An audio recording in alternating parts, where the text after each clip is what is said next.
Warriors, Grizzlies. You got Travis Hunter saying that he's going to only play football if he can go two ways. So much to get into in this one, but let's start with the lead today, and that is in the association. The Warriors and the Grizzlies renew their rivalry tonight, and the implications, they're massive.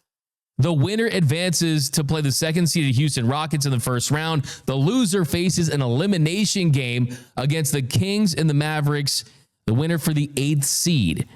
Now, what I love about tonight's matchup is it's rare in today's NBA. A real rivalry that has some juice. A real rivalry where both franchises don't like each other. In an era where jersey swaps and dabs, they're a lot more common than throwing elbows and shoving your opponent, you get a rivalry. I mean, this rivalry has more layers than Draymond Green has technicals, and we've seen in the past these two teams go at it. It all started back in 2019. Andre Iguodala. Memphis gets him as a salary filler, and he said, nope, I'm good. I'm not playing here. Doesn't show for training camp. And then 2021, you face off in the play-in game. Memphis wins in overtime. Following season, Golden State, they eliminated the Grizzlies, a chippy 6-game series where we first learned of this phrase, breaking the code. And then there was the Dylan Brooks trash talk era, Klay Thompson ring counting, John Morant doing the whoop that trick troll job. This rivalry hasn't been talked about enough because it's not the Warriors are a marquee franchise now for sure, but it's Memphis, it's Golden State. You don't think of them as a classic NBA rivalry, but it's the players. Never forget Jaren Jackson mocking the strength in numbers on Twitter. But for Golden State, this is a massive game. Tonight could either mark another surprise run to a championship, or it could be the beginning of the end for Steph Curry and Draymond Green and this nucleus in Golden State. You wonder how much they have left. How big is their window? How many titles they can compete for? They're closer to 40 than they are to 30.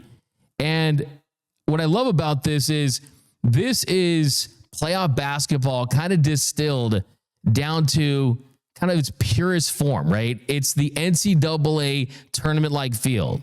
2 teams enter, 1 team leaves. And this chapter for this rivalry, I think, is going to ultimately decide 2 fates for 2 franchises. Memphis, what do they do with John Morant? I'm sure he's going to come out guns a-blazing tonight, ready to go. We'll see what celebrations he has locked in for tonight's game. But I think for Steph Curry, it's, hey, everyone kind of expects that maybe my prime is going to be over. How many years left do I have as this elite best shooter of all time? But I think that not a lot of people are giving the Memphis Grizzlies a chance tonight. I am. Because you got John Morant playing free. I think the fact that none of this stuff is bothering John Morant, people criticizing the celebrations and the grenade launching and the rocket launching and the pew pew, all the things he's doing. I think the fact that he said, right now I'm happy, and that's my main focus. I feel like a happy jaw is a scary jaw for a lot of people. So John Morant's ready to go. I feel like the Warriors have so much pressure on them, not just from their fan base, but for the entire NBA, because you want to see the Lakers versus the Warriors in round 2. So not only do the Warriors need to win tonight against a tough Memphis team, they got to win against a tough Rockets team who's going to bring elite defense against them and bang them up just to get that Lakers and Warriors matchup that the league wants, the commissioner wants, and all of us wants. If you're a sports fan, you want to see LeBron versus Steph one more time. But I think what this matchup is going to come down to is a couple things. And I look at Jimmy Butler, because you talk about Ja, you talk about Steph, but I think Jimmy Butler is the X factor tonight, because historically he's owned Memphis. He scored 52, 37, 41, 30, and 27 points in his matchups against the Grizz since the 2020 season. It's going to be a big night for Jimmy Butler. It's going to be a validation night for Golden State if they're able to win, to say, hey, everyone said, don't touch Jimmy Butler with a 10-foot pole. He's radioactive. He's toxic. Everywhere he goes, he leaves a sour taste in that team's mouth. And no, Jimmy Butler, sure, when you're in the honeymoon phase in the first couple of seasons, you love the guy. And they're in the love the guy stage of Jimmy Butler still. And then there's Steph Curry. The Warriors' offensive rating with Steph Curry and Jimmy Butler is similar to what the Warriors was during their peak dynasty years with KD and Clay and the rest of that Splash Brothers group. I mean, that's how good it's been. And then Curry, hey, if you remember, just a couple weeks ago when everyone was talking about Ja Morant and doing the finger guns and all that stuff, the real shooter that night was Steph Curry. Steph Curry dropped 52 on Memphis just 2 weeks ago. So Steph is that man. If he's that man tonight, the Warriors are going to advance. And then there's the battle of the glass. Memphis ranks third in offensive rebound percentage. Golden State, they're fourth. So that'll tell you that the second chance points, that could be the ultimate determining factor tonight. Who gets those second chance points? And then I think the other big wild card tonight is Ja Morant hasn't had a ton of playoff success. Memphis has won one series with him. But how does he play tonight against that Warriors defense? Because a star like Ja Morant, a win tonight could change a lot of things for him. It could change the narrative around him because I don't care if he does the finger guns tonight. I don't care if he's throwing fake grenades and you got the Golden State fans wearing bulletproof vests in the first couple rows or whatever they're going to do tonight.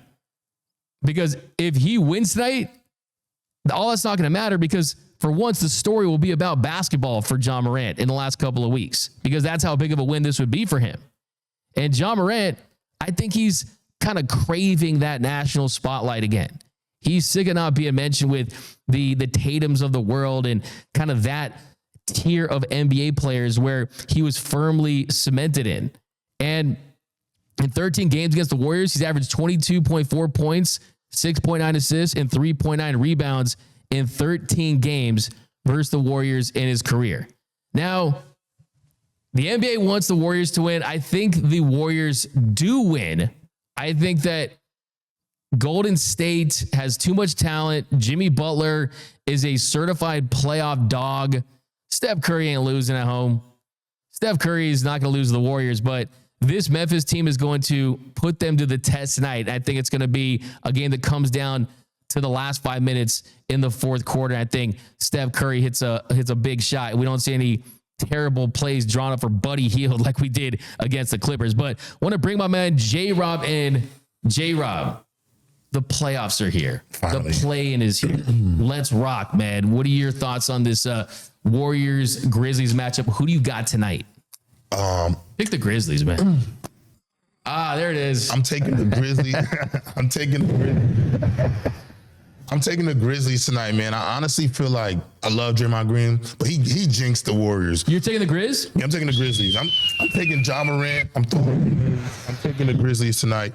I think Draymond Green, for one, kind of jinxed the Warriors when he went out and pretty much said they were going to win a championship this season. I think they were a little too into the honeymoon phase of Jimmy Butler, and he's looked great for this team. I'm not discrediting him, but I do think there are a lot of holes on this Warriors team, and I think you hit it on the nose. For the Grizzlies, a win here would not only be great for Ja Morant, but I think for the city of Memphis as a whole, I think you hit on the nose. It's kind of been like this pseudo rivalry, not something that's been like historic or anything like that. It's clearly beef between the players. They've had some pretty good grudge matches in the postseason.